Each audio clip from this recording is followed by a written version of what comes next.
नमस्कार, स्वागत है आप सभी का। आरएएस का एग्जामिनेशन हो गया है। आरपीएससी ने जो पेपर है वो अपनी वेबसाइट पर अपलोड कर दिया है, उसके आंसर की भी अपलोड कर दी गई है।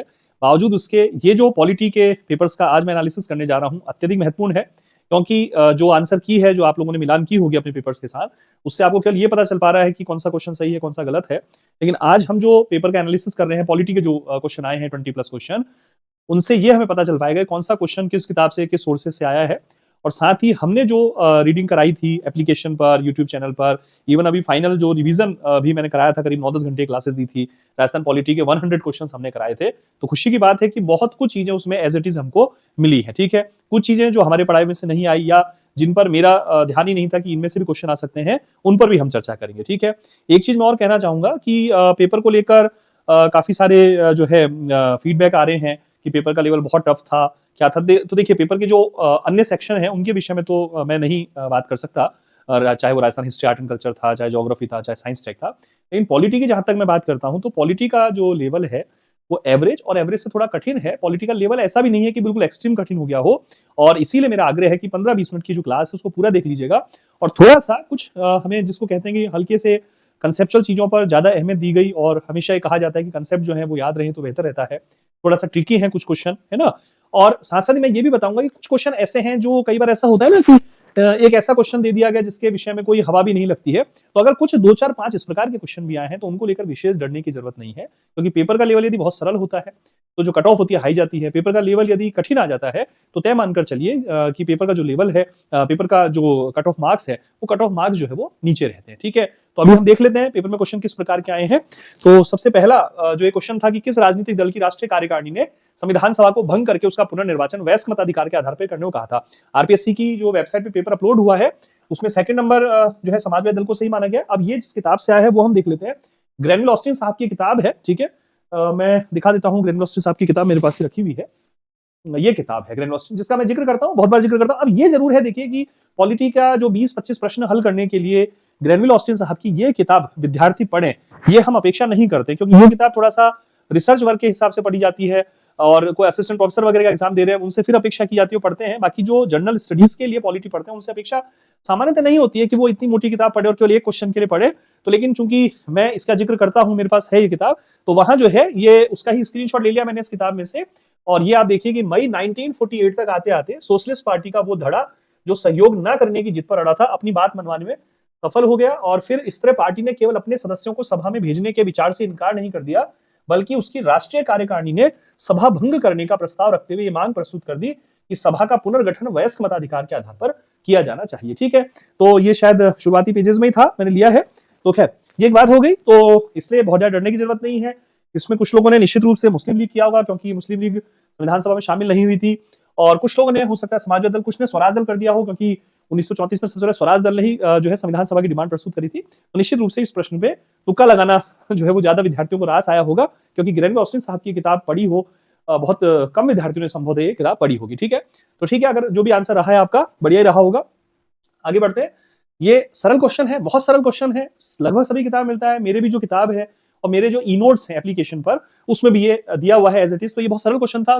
अनुच्छेदों का कौन सा समूह जो है मौलिक अधिकार केवल भारत के नागरिकों को ही प्राप्त होते हैं? तो अनुच्छेद 15, 16, 19 और 30। क्योंकि देखिए आर्टिकल 14 जो है उसमें भारत के राज्य क्षेत्र में जो भी लोग हैं, नागरिक गैर नागरिक, सबको मिल जाता है। और फिर 21 भी सभी को मिलता है, 21 भी सभी को मिलता है। तो एलिमिनेशन टेक्निक अपना लेनी थी। और चौथा नंबर इसमें जो है राइट आंसर इन्होंने किया है। ये मेरा जो किताब है उसमें से है, और ई नोट्स में भी ये दिया हुआ है। तो आप देख लीजिए, अनुच्छेद 15, अनुच्छेद 16, अनुच्छेद 19 और अनुच्छेद 29, 30 केवल भारतीय नागरिकों को प्राप्त है। ठीक है, ये सरल क्वेश्चन था। लेकिन ये अनदर सरल क्वेश्चन है, किस वर्ष भारत के संविधान में यह अंतः स्थापित किया गया कि राज्य आर्थिक या अन्य नियोग्यताओं के कारण किसी नागरिक को निःशुल्क विधिक सहायता सुनिश्चित करेगा? आपको तो केवल ये ध्यान रखना था, निःशुल्क विधिक सहायता। और आर्टिकल जो है 39A, जो 42वें संशोधन 1976 से जोड़ा गया था, तो बिल्कुल ठीक है। और ये भी जो है मेरी किताब में भी दिया है, नोट्स में भी दिया है, ये सब जगह मिलता है। तो ऐसा नहीं है कि प्रश्न केवल हमारे पास ही मिल रहा हो। सरल क्वेश्चन था, बहुत सरल क्वेश्चन था। डायरेक्टिव प्रिंसिपल में हमेशा बात करते हैं कि 42वां संशोधन, 44वां संशोधन, 86वां संशोधन और 97वें संशोधन से उसमें प्रावधान जोड़े गए। तो 42वें संशोधन से 39A और अनुच्छेद 39 में खंड F जोड़ा गया था। और इसके अलावा जो है अनुच्छेद 43A जोड़ा गया, उसमें अनुच्छेद 48A जोड़ा गया था, है ना। तो ये 42वें संशोधन से जोड़ा गया। ठीक है, फिर ये केसेस का जिक्र हमेशा किया जाता है क्लासेस में, कहीं दिक्कत नहीं थी, सरल क्वेश्चन था। इसमें खासकर ये जो 2 केस हैं, तो कई बार सुनते हैं किहोतो हुलोहान तो अभी-अभी कुछ दिन पहले कराया था दल-बदल के संदर्भ में, शॉर्ट्स में कराया था, है ना?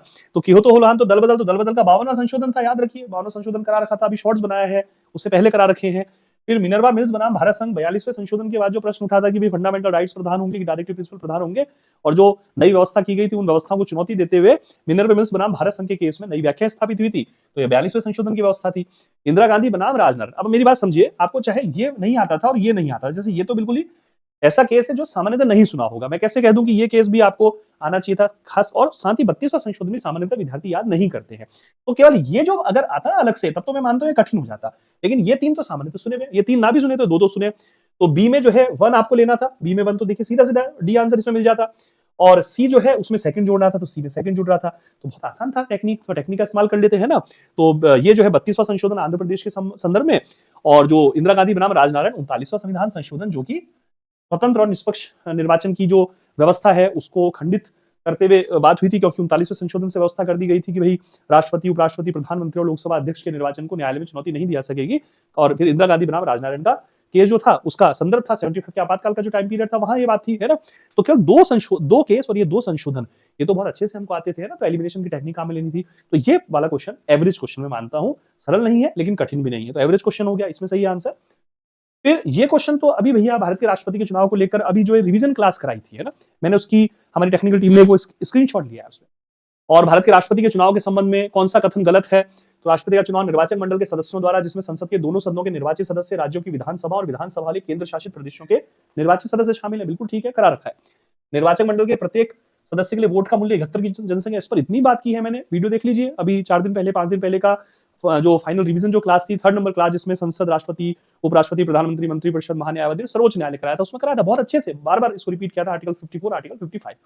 चुनाव जो है एकल संक्रमणीय मत प्रणाली के माध्यम से आनुपातिक प्रतिनिधित्व से, अब ये जब मैंने कराया था उसमें फॉर्मूला भी लिखा है, किसी राज्य की विधानसभा के प्रत्येक निर्वाचित सदस्य के उतने मत होंगे जितने की 100 के गुणित, तो 100 नहीं था, 1000 के गुणित होने चाहिए, है ना। अभी देख लेते हैं, ये करा रखा है, ये देखिए, ये डिस्क्रिप्शन पे दे रखा है, आप देख लीजिए, 29 जनवरी की क्लास है, ठीक है। तो अगर क्लास देखी थी तो ये सही हो गया होगा, है ना। तो 4th इसमें आ गया, ठीक है। चलिए आगे बढ़ जाते हैं। भारत के चुनाव आयोग के संबंध में सही कथन पहचानिए, बड़ा अच्छा क्वेश्चन है। तो वो जो इससे पहले वाला क्वेश्चन, उस क्वेश्चन की लंबाई देखकर मुझे लगता है कुछ विद्यार्थियों को डर लग गया होगा। लंबाई से क्या मतलब था क्वेश्चन की, उसकी प्रकृति देखते भैया, है ना। प्रकृति तो उसकी बिल्कुल वही थी जो हम याद करके गए थे, अभी क्लासेस में था, पढ़ाया गया था, क्लासेस में भी, एप्लीकेशन पर भी, यूट्यूब पर भी, सभी जगह तो पढ़ाया गया था, किताबों में दिया गया है, बहुत सरल था। अब ये है भारत के चुनाव के संबंध में, तो चुनाव एक संवैधानिक निकाय है, बिल्कुल ठीक लाइन है। इसकी स्थापना 25 जनवरी 1952 को तो नहीं, 1950 में हो गई थी इसकी स्थापना, तो ठीक है, तो ये गलत हो गया। बहुमत द्वारा निर्णय लेने की शक्ति बहुसदस्यीय, बार बार बताया गया था, और मुझे जहां तक ध्यान है एनसीईआरटी वाली क्लास में ऑब्जेक्टिव क्वेश्चन में भी कराया होगा शायद। ये 1993 से लागू हो गई व्यवस्था संविधान के अंतर्गत। इसको देख लेते हैं पहले, राष्ट्रपति मुख्य चुनाव आयुक्त और चुनाव आयुक्तों की नियुक्ति करता है, बिल्कुल ठीक है। उनका कार्यकाल 5 वर्ष या 60 वर्ष, तो ये गलत हो गया था, 6 वर्ष या 65 वर्ष का, तो ये भी गलत हो गया, ठीक है, ये गलत हो गया। और सही क्या बचा, ये बचा, संविधान के अंतर्गत संसद, राज्य, विधानमंडल के सदस्यों के निर्वाचन पश्चात नियोग्यता के मामले में आयोग के पास परामर्शदाती क्षेत्राधिकार 50वीं बार करा रखा, 50वीं बार कराया कि सांसदों की अयोग्यता के संबंध में, विधायकों की अयोग्यता के संबंध में राष्ट्रपति निर्णय लेते हैं, उधर इधर राज्यपाल निर्णय लेने से पूरा आयोग से परामर्श करते हैं, और ये तक कहा था मैंने, अभी देख लीजिए क्योंकि क्लासेस सारी पढ़ी हुई है, यूट्यूब पर भी, एप्लीकेशन पर भी। और आयोग का ये जो परामर्श होता है बाध्यकारी सा होता है, शब्द नहीं है बाध्यकारी, यही बोला था मैंने क्लास में भी, ठीक है। तो एवरेज क्वेश्चन था, कठिन तो था ही नहीं। लोकसभा के अध्यक्ष की शक्तियां, ठीक है। अब मेरी बात सुनिए, धन विधेयक, वित्त विधेयक को लेकर जब अभी कराया था रिवीजन क्लास में, उस समय कहा था कि जब भी पेपर में धन विधेयक, वित्त विधेयक आ जाए, इंग्लिश जरूर देखना, मनी बिल दिया कि फाइनेंस बिल दिया। अब देखिए जरा, पहला, लोकसभा अध्यक्ष संसद के दोनों सदनों की संयुक्त बैठक की अध्यक्षता करता है, अभी करा रखा 29 जनवरी वाली क्लास में, 108 अनुच्छेद 108 में संसद के दोनों सदनों के संयुक्त बैठक की अध्यक्षता करता है, ज्वाइंट सीटिंग की। जब एक वित्त विधेयक, अब यहाँ वित्त दिया है और यहाँ क्या दिया है, मनी बिल, बताया, बार बार बताया कि मनी बिल जो है, और क्लासेस पढ़ी है ना, आप देख लीजिए उनको। तो जब एक वित्त विधेयक को निचले सदन से उच्च सदन को भेजते हैं, तो अध्यक्ष द्वारा उस विधेयक को वित्त विधेयक के तौर पर प्रमाणित कर दिया जाता है, एंडोर्स करता है वो, अनुच्छेद 109 धन विधेयक की प्रक्रिया। मनी बिल दिया है, इंग्लिश हिंदी वर्जन में, इंग्लिश वर्जन मान्य होगा, बताया जाता है। जब अध्यक्ष को हटाए जाने का प्रस्ताव विचाराधीन हो, तब अध्यक्ष ना तो अध्यक्षता करेंगे, बिल्कुल अध्यक्षता नहीं करते, ना ही कार्रवाई, नहीं कार्रवाई तो भाग लेता है वो, सदस्य के रूप में तो भाग लेता है, बल्कि अपने विरुद्ध लाए गए प्रस्ताव पर प्रथमतः मत देता है। क्लासेस में खूब करा रखा है, क्लासेस में बार बार कराता हूं इसको, कठिन क्वेश्चन है, विरोधाभासी इसमें क्वेश्चन बनता है, इसको ढंग से करना है। जब देखें हम ढंग से, है ना, क्लासेस को देखा हो तो कर पाएंगे, कोई बात नहीं, नहीं करा कोई दिक्कत नहीं है, आगे पढ़िए, आगे और करिए अच्छे से। और मतों की समानता के अलावा अध्यक्ष सदन में मतदान नहीं करता, यह है प्रथमतः और निर्णायक। तो अध्यक्ष प्रथमतः मत नहीं करता, लेकिन जब मत समान हो जाते हैं तो निर्णायक मत का उपयोग करता है। तो 1, 2 और 4 इसमें सही है साहब, बिल्कुल। 1 2 4 जो है सही है इसमें, सेकंड नंबर ठीक है, ये थर्ड नंबर ठीक है। आइए आंसर की, तो ये अभी जो क्लास ली थी 29 जनवरी, उसमें देखिए धन विद्या के नीचे लिखा मनी बिल, वित्त विद्या के नीचे फाइनेंस बिल लिख रखा है ठीक है। चलिए आगे बढ़ते हैं साहब। कौन सा विषय ऐसा है, देखिए थोड़ा सा कंफ्यूजन करने के लिए कराया, बड़ा सरल क्वेश्चन है। 31 दिसंबर 2023 को वित्त मंत्रालय, अच्छा एक तो ना नाराज मत होइएगा कि मैं पेपर को सरल बोल रहा हूं, क्योंकि कल से परसों से, कल से पेपर जब से हुआ है तब से वो इंस्टा पर बहुत सारे मीम्स बन रहे हैं कि पेपर का लेवल इतना कठिन आ गया। देखिए मैं क्या कह रहा हूं कि पॉलिटी के अलावा सेक्शन में मेरा दखल नहीं है, मुझे नहीं पता, हो सकता है ना बहुत टफ आया हो, मुझे नहीं पता। इन पॉलिटी में टफ तो मैं बिल्कुल नहीं कहूंगा ठीक है, पेपर एवरेज और एवरेज से थोड़ा सा ऊपर है, लेकिन बहुत टफ नहीं है ठीक है। कुछ क्वेश्चन ऐसे हैं 4-5 क्वेश्चन जिनकी हवा नहीं लग रही, तो 20 क्वेश्चन में अगर 4-5 क्वेश्चन नहीं कर पाए तो कोई बात नहीं ना, वो जो 12 13 14 क्वेश्चन है वो तो सही हो जाने चाहिए। जितने भी अब तक बता रहा हूँ शायद 7 या 8 क्वेश्चन हो गए, ये सारे तो सही होने चाहिए थे, तो अपने आप ही सरल हो जाता ठीक है। तो थोड़ा सा ना सिंसियरिटी से तैयारी करने की जरूरत है आपको, मेरा आग्रह है। हो सकता है कुछ लोगों को लग रहा हो कि सर उपदेश दे रहे हैं, तो उपदेश तो मैं देता नहीं हूं, आप जानते हैं, बहुत स्पष्ट बातें कहता हूं, आप सभी जुड़े हुए हैं लंबे समय से मेरे साथ, एप्लीकेशन पर भी, यूट्यूब पे भी, ऑफलाइन क्लासेस में बिल्कुल स्पष्ट मैं बात करता हूं कि पढ़ना पड़ेगा। पढ़ाई के अलावा, पढ़ाई का विकल्प केवल पढ़ाई, पढ़ाई का विकल्प और शॉर्टकट हो ही नहीं सकता है ठीक है। तो कर पाए तो अच्छी बात है, नहीं कर पाए कोई बात नहीं, आगे और जो एग्जामिनेशन है वो आ रहे हैं इस वर्ष, तो वैसे ही बहुत सारी वैकेंसीज है, तो इससे प्रेरणा ले लीजिए। इस साल का शुरुआती एग्जाम था, अगर किसी का मान लीजिए नहीं हो पाया, कोई सेक्शन अच्छा नहीं हो पाया, वो नहीं कर पाए, कोई बात नहीं, निराश होने की जरूरत नहीं, हताश होने की जरूरत नहीं है। हताश और निराश हो गए तो पेपर में जो किया है वो अगर गलत किया सही हो नहीं पाएगा ना, सीधा सही हिसाब है। तो अब आगे वाले पेपर्स के लिए अच्छी तैयारी कर लीजिए, जो कमियां हैं उनको सुधार कर लीजिए ठीक है। खुद से ही संबल हमको लाना पड़ेगा है ना, खुद से ही हमको प्रेरणा शक्ति हमको ग्रहण करनी होगी भैया ठीक है। तो ये वित्त मंत्रालय द्वारा अधिसूचित वित्त आयोग अपनी सिफारिश नहीं करेगा। अब ये तो भूल जाइए 31 दिसंबर 2023 को वित्त मंत्रालय, यहां तक तो कल वित्त आयोग, तो वित्त आयोग के कर्तव्य देखने थे, क्या कर्तव्य है अनुच्छेद 280 में वित्त आयोग के कर्तव्य दिए जाते हैं। सबसे पहले संविधान के अध्याय 1 भाग 12 के तहत संघ और राज्यों के बीच विभाजित किया जा सकने वाले करों के निवल आगम ठीक है, ये करों के शुद्ध आगम होता है, ये नेट प्रोसीड बोलते हैं इसको, ये तो करता है वो भाग 12 अभी कराया था संघवाद वाली सेकंड क्लास रिवीजन की, संघ और राज्यों के वित्तीय संबंध ठीक है, भाग 12। वे सिद्धांत जो भारत की संचित निधि से राज्यों के राजस्व के सहायता अनुदान को नियंत्रित करते हैं, बिल्कुल ठीक है। पंचायत और नगर पालिकाओं के संसाधनों की पूर्ति के लिए राज्य की संचित निधि को बढ़ाने के लिए आवश्यक उपाय, तो ये तो सही है। जलवायु प्रबंधन पहल, मैं हमेशा कहता हूं कि पॉलिटी का पेपर जब सॉल्व करें सबसे पहला तरीका है कि शब्दशः कॉन्स्टिट्यूशन में क्या लिखा है सबसे पहले उसे हमें देखना चाहिए, तो सबसे पहले उसको देखना चाहिए, तो कॉन्स्टिट्यूशन में लिखा है क्या कहीं ये जलवायु प्रबंधन पहल का वित्त पोषण, नहीं लिखा ना, तो इसका मतलब ये 3 सही है, ये गलत है। वो यही पूछ रहा है कि कौन से मामले सिफारिश नहीं करेगा, चौथा सही हो गया आंसर ठीक है। ये आपकी पढ़ाई के लिए लगा रखा है ठीक है, ये 280 के अंतर्गत ये कर्तव्य हो गया। आइए अब ये जो क्वेश्चन था, अब ये क्वेश्चन ऐसा है, कल जब तक आंसर की नहीं आई थी मैं ये मानकर चल रहा था कि भैया ये क्वेश्चन हो सकता है मिसप्रिंट हो गया, 2004 की जगह 2024 होना चाहिए। अब 2004 का क्वेश्चन है, तो ये क्वेश्चन मैं भी नहीं करता हूं, अगर पेपर में आया होता मैं इसको टच ही नहीं करता। तो अगर ये गलत हो गया, पहली बात तो इस क्वेश्चन को टच नहीं करना चाहिए था। 2004 20 साल पहले का लोकसभा चुनाव के रिजल्ट पूछे जा रहे हैं। देखिए अब तक 18 लोकसभा चुनाव के रिजल्ट हो गए, 18वीं लोकसभा चुनाव के रिजल्ट का विश्लेषण तो याद इसलिए होना चाहिए क्योंकि 2024 में हुए, करंट अफेयर के लिहाज से वो याद होना चाहिए था, ये तो शर्त थी। 16वीं विधानसभा 2023 में इलेक्शन और 18वीं लोकसभा 2024 के इलेक्शन, इनके तो मैक्सिमम डेटा आपको याद होने चाहिए थे, आपने करे भी होंगे करंट अफेयर के लिहाज से, ना कल पॉलिटी के लिहाज से करंट अफेयर।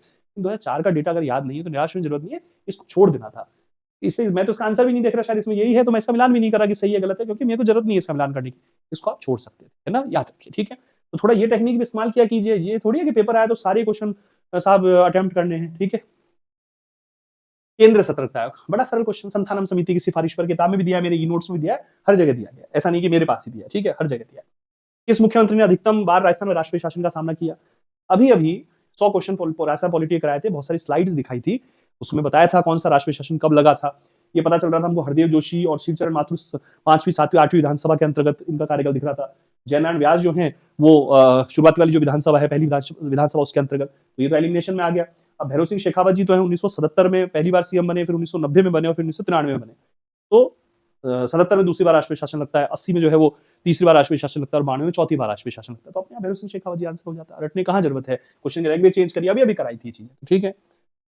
नवंबर 2024 के अंत तक राजस्थान की मंत्रिपरिषद में कितनी महिलाएं थी? इनका आंसर इन्होंने 2 माना है, मैंने इसका टैली भी नहीं किया, बिल्कुल ठीक हुआ, करंट अफेयर के लिहाज से याद होना चाहिए था, ये आपको आना चाहिए था ठीक है। मैंने ये कराया था कि विधानसभा में कितनी महिला विधायक निर्वाचित हुई, उन्होंने लिख दिया कि भाई प्रश्न दे दिया मंत्रिपरिषद में कितनी महिलाएं थी। तो वैसे भी राजस्थान का मंत्रिमंडल जो है नवंबर 2023 में गठित हुआ और पूरे साल भर का करंट अफेयर आपने करा था, तो दिसंबर तक करंट अफेयर आपको पता होना चाहिए था, जनवरी 15 तक का भी बल्कि ठीक है। तो ये आपने ठीक करा हो तो ज्यादा अच्छा है। अब ये राजस्थान विधानसभा में अधीनस्थ विधान संबंधी कौन सा कथन सही नहीं है, ये थोड़ा सा एक कंफ्यूजन क्रिएट करता है। मैंने विधानसभा की प्रक्रिया नियमों में से लिया है इसको, ठीक है। इसका इन्होंने चौथा नंबर जो है वो बताया है। अधीनस्थ विधान कई बार बताया जाता है, प्रदत्त विधान भी इसको बोलते हैं, प्रत्यायोजित विधान भी बोलते हैं, डेलीगेटेड लेजिस्लेशन, सबऑर्डिनेटेड लेजिस्लेशन बोलते हैं। पब्लिक एड में भी इसको पढ़ा जाता है कि संसद या विधानमंडल अपनी कानून बनाने की शक्ति को सरकार को प्रत्यायोजित करते हैं, ठीक है। ये एक प्रोसेस है संसदीय व्यवस्थाओं के अंतर्गत, तो ये दिए गए थे और इसमें चौथा इन्होंने माना है, तो ये ठीक है। इसको अटेम्प्ट कर सकते थे इनके आधार पर, अगर इसमें तुक्का लगाते तो तुक्के के हिसाब से 4 नंबर करते। लेकिन थोड़ा सा इसमें कंफ्यूजन ये है कि आप ये देख लीजिएगा, मैंने ये लिखे हैं 238 नंबर का नियम, 239, 240, तो 240 में भी इसका उल्लेख तो है प्रक्रिया अधीनस्थ विधान समिति का। तो थोड़ा देख लें इसको कि इसको आरपीएससी सही रहने देती है या इसमें कोई किसी प्रकार का डिस्प्यूट होता है, कोई आपत्ति वगैरह लगती है क्या, ठीक है। बाकी वैसे अगर उन्होंने माना है तो देख के करा होगा। ये 238 से 241 तक, 242 तक, 243 तक, सॉरी, ठीक है। फिर राजस्थान के राज्यपाल के संबंध में, ये तो अभी भी कराया था क्वेश्चन भैया। राज्य पुनर्गठन आयोग की अनुशंसा और 7वां संशोधन, ये दोनों तो इंटरलिंक है, तो दोनों सही है। राज्य पुनर्गठन आयोग की सिफारिश पर ही 7वां संशोधन हुआ था, है ना। फजल अली आयोग की अनुशंसा पर 7वां संविधान संशोधन। अरे भैया 7वां संविधान संशोधन तो शॉर्ट्स में भी करा रखा था, ठीक है। राज प्रमुख का पद जो है समाप्त किया, पदनाम बदल दिया गया, राज्यपाल कर दिया गया, ठीक है। फिर हरिभाव किशन राव बागड़े जो वर्तमान राज्यपाल है, उन्होंने 31 जुलाई 2024 को राजस्थान के राज्यपाल का पदभार संभाला। अभी अभी राजस्थान पॉलिटी के 100 क्वेश्चन में ये क्वेश्चन कराया था। ये डेट मैंने कहा भी था कि डेट याद रख लेना, अभी देख लीजिए यूट्यूब पे पढ़िए क्लास, तो अब एलिमिनेशन हो जाए। अब गुरमुख निहाल सिंह 1 नवंबर 1956 को राजस्थान का पहला राज्यपाल नियुक्त किया गया। ये ऐसा क्वेश्चन पहले भी आ चुका है, तो अगर प्रीवियस ईयर के क्वेश्चन सॉल्व किए होते, जो कई बार करा रखे हैं, यूट्यूब पे भी करा रखे हैं, ध्यान रखिए। और मैंने नहीं, कई लोगों ने करा रखे हैं, कई टीचर्स ने करा रखे हैं, तो थोड़ा देख लेना चाहिए था। तो ये जो है ये इनका कार्यकाल प्रारंभ होने की तिथि आ रही है। नियुक्ति की तिथि तो अलग है, वो राजभवन की वेबसाइट से ले लेते हैं। देखिए ये 7वां संशोधन अभी कराया मैंने 1 फरवरी वाला, उसमें ये हमारी टेक्निकल टीम ने थोड़ा सा हमने का प्रचार तो करें यार, इतना जो पेपर में मैक्सिमम चीजें मैं जो पढ़ा रहा हूँ, मैं नहीं कह रहा कि मैं जो पढ़ा रहा हूँ सारी उसमें सारी ये सभी जगह मिलती है। तो पेपर का लेवल पॉलिटी का कठिन नहीं है, सरल नहीं है ना, तो कठिन भी नहीं है, तो एवरेज है। तो ऐसा टेक्निक इस्तेमाल करनी थी। और जो लोग मेरा यूट्यूब चैनल एप्लीकेशन पे जुड़े हैं, उनके तो 100% सही होने चाहिए वाले क्वेश्चन, मैं प्रमाण इसलिए दे रहा हूँ, ठीक है। और प्रचार भी कर रहा हूँ, सीधा सा हिसाब है ना। और ये जो है गुरमुख निहाल सिंह जो है 25 अक्टूबर 1956 को इनको अपॉइंट किया गया था, ठीक है। ये राजभवन की वेबसाइट से लिया गया है ना, राजभवन की वेबसाइट से लिया, ठीक है। आइए फिर राजस्थान जिला आयोजन समिति का अध्यक्ष, जिला प्रमुख बताया। ये क्वेश्चन मैंने कभी नहीं कराया इसको, हाँ। जिला आयोजन समिति में पंचायती राज में जरूर बताता हूँ, पंचायती राज और नगरीय निकाय में कि जिला आयोजन समिति और महानगर नियोजन समिति रट लीजिएगा ये जरूर। लेकिन ये राजस्थान में इसका अध्यक्ष वगैरह कौन है, उसकी संरचना क्या है, ये मैंने कराया है, तो मैं नहीं कहूंगा कि इसको भी मैं कराता हूँ। तो ये आपको वैसे अमूमन आता होगा, क्योंकि ये सरल क्वेश्चन की प्रकृति में माना जाता है। राजस्थान वाला वैसे बहुत सारे पेपर्स आप लोग तैयार करते हैं, तो उसमें राजस्थान पंचायत अच्छे से आप लोगों को तैयार होता है, तो ये आपका सही रहा होगा, ऐसा मैं मानता हूँ। ये क्वेश्चन तो मैं कभी नहीं करा सकता। जयपुर विकास प्राधिकरण की स्थापना कब हुई, ये एडमिनिस्ट्रेटिव क्वेश्चन हो गया, पॉलिटी में दे दिया उन्होंने, क्योंकि राजस्थान की राजनीतिक प्रशासनिक व्यवस्था, तो प्रशासनिक व्यवस्था में जो प्रशासनिक विभाग, प्रशासनिक संरचना, उनसे रिलेटेड क्वेश्चन दे दिया। मैं नहीं कहूंगा कि ये क्वेश्चन क्यों दिया, लेकिन अब जयपुर विकास प्राधिकरण दे दिया, तो फिर जो है उदयपुर विकास प्राधिकरण, अजमेर विकास प्राधिकरण है, कोई यूआईटी, इसकी स्थापना भी पूछ सकते हैं। तो ये क्वेश्चन ऐसा है कि अगर आपने अटेम्प्ट नहीं किया तो डरने की जरूरत नहीं है, कोई बात नहीं है, ठीक है। ऐसा क्वेश्चन मेरिट पे बहुत ज्यादा असर नहीं डाल पाएगा, ठीक है। इसलिए नहीं कह रहा कि मैंने नहीं कराया, जैसे मैं अगर पेपर दे रहा होता तो मैं इसको अटेम्प्ट नहीं करता, सीधा सा हिसाब है, क्योंकि कितने सारे विकास प्राधिकरण है, कितने सारे निगम है, सबकी स्थापना तो आपको याद नहीं रह सकती है ना। तो ये क्वेश्चन मैं छोड़ देता। ये रियासती राज्यों के समूह ने स्वाधीनता से पहले पंचायतों पर विधेयक पारित कर दिया था, ये मैंने 3rd नंबर माना। ये मैंने नहीं चेक किया कि कहाँ क्या था, ये मेरे द्वारा नहीं कराया जाता। तो अभी तक के पेपर में ऐसे 3 या 4 क्वेश्चन आए हैं जो मेरे द्वारा सामान्यतः नहीं कराए जाते हैं, बाकी तो सारे कर रहे हैं, ठीक है। ये क्वेश्चन फिर ऐसा है कि थोड़ा सा अगर इसको राजस्थान का स्वाधीनता आंदोलन अगर ढंग से पढ़ा है और प्रजामंडल आंदोलन से लेकर के चीजें राजस्थान की प्रजातांत्रिक सरकारों के इतिहास को ढंग से पढ़ा है, तो संभवतः क्वेश्चन सही हो सकता था, ठीक है। और ये बड़ी रियासतों का समूह है, तो मेरे हिसाब से शायद इस वजह से हो सकता है यहाँ पंचायत राज और विधेयक पारित किए गए थे। मैंने हालांकि इस प्रकार लाइन कहीं पढ़ी नहीं है, इसलिए मैं कहूंगा नहीं, मैंने ढूंढा भी नहीं, अगर ढूंढूंगा तो मिल जाएगा, है ना। पहला क्वेश्चन ही देखिए ना, समाजवादी दल का वो कहाँ से, उस किताब में से कहाँ से आया है, तो ढूंढने से तो कहते हैं ईश्वर भी मिलते हैं, ये तो क्वेश्चन ही है, मिल जाते हैं इनके आंसर।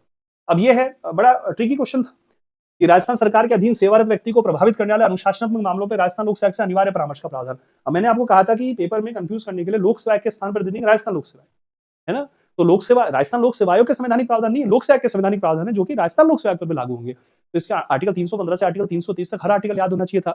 तो खंड याद नहीं भी था ना भैया, तो चल जाता काम, क्योंकि 320 है लोक सेवा के कर्तव्य। देखिए दिखाता हूं इधर, ये 320 के कर्तव्य है, ये दिया हुआ है इसमें, अनुशासनात्मक विषय 320 3 और खंड के उपखंड, 320 का खंड 3 और उपखंड गए। और ये मेरे नोट्स में भी दिया है, अनुच्छेद 320 लोक सेवा आयोग के कार्यों के बारे में। मैंने खंड उपखंड नहीं दे रखे उसी नोट में, लेकिन 320 दिया हुआ था। ये रहा, विभिन्न व्यक्तियों के पद धारण करने वाले विभिन्न व्यक्तियों के अनुशासनात्मक विषयों परामर्श किया था। ये ई नोट जो है अपने पॉलिटी वाला जो कोर्स है एप्लीकेशन पे, उस पर पढ़े हुए हैं ई नोट से, ठीक है, देख सकते हैं। 318 भी दिया हुआ है नोट्स में अलग, उससे पता चल जाएगा 322 अलग है, 325 अलग है। तो अगर आर्टिकल याद थे तो इसका खंड याद नहीं। हाँ, कंफ्यूजन तब होता जब अगर 320 कठिन क्वेश्चन कब हो जाता, जब 320 1, 320 2, 320 4, 320 3 देते, तब तो मैं स्वभाव से कहता कठिन हो गया। लेकिन केवल आर्टिकल बदल दिए हैं, 320 दिया है तो आर्टिकल आपको ध्यान था तो हो जाएगा। तो आर्टिकल का ही क्वेश्चन अच्छा क्वेश्चन है, इसको मैं अच्छा क्वेश्चन की कैटेगरी मानूंगा। लेकिन ट्रिक अगर आती थी और 320 लोकसेवा के कर्तव्य जो हमेशा कराया जाता है तो आप कर सकते थे। फिर राजस्थान, ये फिर अनदर ट्रिकी क्वेश्चन है, राजस्थान लोकायुक्त उपलोकायुक्त अधिनियम 1973 की धारा 7। पहली बात तो बता दूं कि राजस्थान लोकायुक्त एक्ट बहुत बड़ा एक्ट रहा, उसकी धारा को याद नहीं करता। लेकिन ट्रिकी क्वेश्चन कैसे है देखिए, लोकायुक्त को कुछ मामलों में मंत्रियों और लोक सेवकों के खिलाफ आरोपों की जांच करने का अधिकार है, निम्नलिखित में से कौन सा विषय उन जांचों की हिस्सा नहीं है? तो लोक सेवकों द्वारा पहुंचाई गई अकारण हानि या पीड़ा, बिल्कुल लोक सेवकों जांच। अवैध लाभ प्राप्त करने के लिए आधिकारिक स्थिति का दुरुपयोग, सभी भ्रष्टाचारी कैटेगरी में आ रहा है भाई। लोकायुक्त की स्थापना किस लिए की जाती है? भ्रष्टाचार संबंधी मामलों की जांच करें। लोक सेवक की हैसियत से भ्रष्टाचार का दोषी होने, पारदर्शिता कमी संबंधित। अब यह महिलाओं का यौन उत्पीड़न, जातिगत भेदभाव, बच्चों के खिलाफ हिंसा, तो ये लोकायुक्त इन मामलों की जांच नहीं करेगा क्योंकि इनके लिए अलग एजेंसीज हैं, वो इन पे कार्रवाई करेंगी। तो थर्ड नंबर इसमें तो ट्रिकी क्वेश्चन था, अच्छा क्वेश्चन था ये अनदर लोक सेवक वाला, और ये क्वेश्चन थोड़े से टफ क्वेश्चन कैटेगरी में है, लेकिन इनमें थोड़ा सा ट्रिक लगाते तो ये बिल्कुल सही हो सकते थे। ये सरल क्वेश्चन, राज्य सूचना आयुक्त की नियुक्ति, राज्य सूचना आयुक्त की नियुक्ति राज्यपाल द्वारा एक समिति की सिफारिश पर की जाती है। कौन इस समिति का सदस्य नहीं होता? मुख्यमंत्री होता है, विधानसभा विपक्ष का नेता, मुख्यमंत्री द्वारा मनोनीत कैबिनेट मंत्री, उच्च न्यायालय का मुख्य न्यायाधीश नहीं। ये मेरे ई नोट्स में दिया हुआ है, ठीक है, यहाँ दिया हुआ है राज्यपाल नियुक्ति करने से पूर्व एक समिति की सिफारिश पर नियुक्ति करेगा जिसमें राज्य का मुख्यमंत्री अध्यक्ष, विधानसभा विपक्ष का नेता और मुख्यमंत्री द्वारा राज्य मंत्रिमंडल के मंत्री को सदस्य के रूप में मनोनीत किया जाएगा। विपक्ष का नेता नहीं है तो सबसे बड़े दल के नेता को समिति में स्थान प्राप्त होगा, ठीक है। फिर राज्य मानवाधिकार आयोग के किन निम्नलिखित अध्यक्षों में से किन्होंने 5 वर्ष की पदावधि पूरी की है? उस दिन अभी जो 100 क्वेश्चन कराए थे उसमें अध्यक्षों के कार्यकाल दिखाए थे, ये देखिए, ये यूट्यूब पे देख लीजिएगा। तो ये न्यायमूर्ति एनके जैन है, 2005 से 2010 तक का कार्यकाल, 5 वर्ष का कार्यकाल पूरा इन्होंने किया है। अगर ढंग से देखा था, वेबसाइट में से स्क्रीनशॉट दिखाया था तो आप सही कर देते।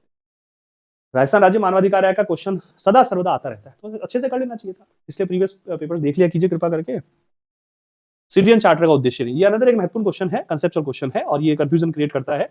सिटीजन चार्टर होता है एक दस्तावेज है, वैधानिक दस्तावेज है जो बताता है किसी कार्यालय से आपको जो सेवा प्राप्त होनी है, समयबद्ध हो, त्वरित हो, उत्तरदायी रूप में हो, नागरिक उन्मुखी हो, ठीक, तो ये उसकी गुणवत्ता हो, समयबद्ध सेवा हो, बिल्कुल ठीक है, नागरिक उन्मुखी शासन हो, उत्तरदायी सरकार हो, जनता की मांग की प्रभावी सुनवाई तंत्र सृजित करना ये उसका उद्देश्य नहीं है, ठीक है। उसके उद्देश्य में 3 उद्देश्य शामिल है, सर्वोत्तम के हिसाब से हम इसको यहाँ टिक करते हैं।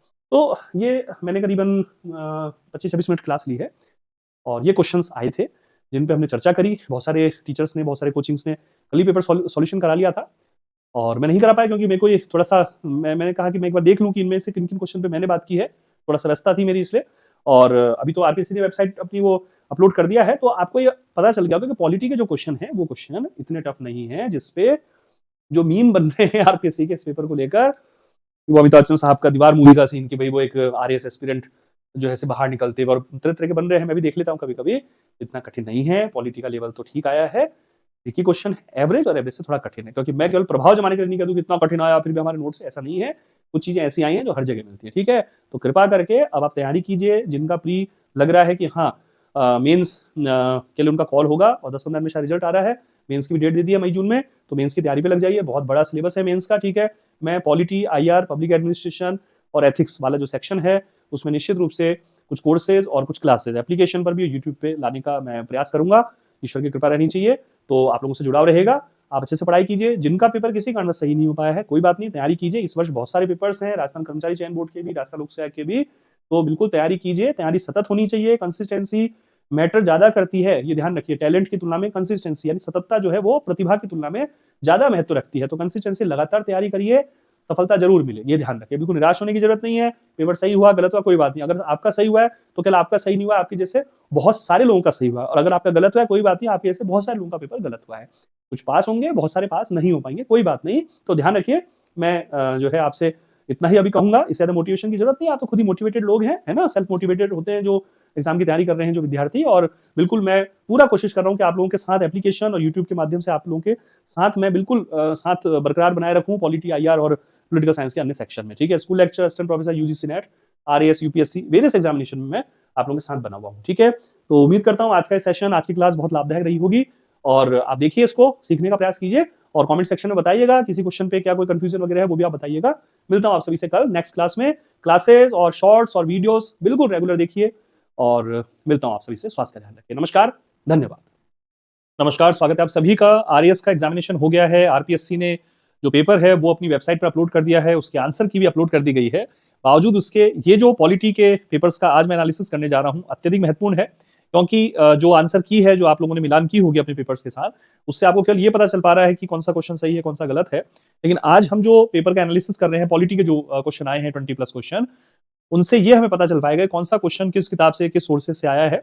और साथ ही हमने जो रीडिंग कराई थी एप्लीकेशन पर, यूट्यूब चैनल पर, इवन अभी फाइनल जो रिवीजन भी मैंने कराया था, करीब 9-10 घंटे क्लासेस दी थी, राजस्थान पॉलिटी के 100 क्वेश्चंस हमने कराए थे। तो खुशी की बात है कि बहुत कुछ चीजें उसमें एज इट इज हमको मिली है। ठीक है, कुछ चीजें जो हमारे पढ़ाई में से नहीं आई या जिन पर मेरा ध्यान ही नहीं था कि इनमें से भी क्वेश्चन आ सकते हैं, उन पर भी हम चर्चा करेंगे। ठीक है, एक चीज मैं और कहना चाहूंगा कि पेपर को लेकर काफी सारे जो है फीडबैक आ रहे हैं कि पेपर का लेवल बहुत टफ था, क्या था। तो देखिए, पेपर के जो अन्य सेक्शन हैं उनके विषय में तो मैं नहीं बात कर सकता, चाहे वो Rajasthan history, art and culture था, चाहे ज्योग्राफी था, चाहे साइंस टेक था।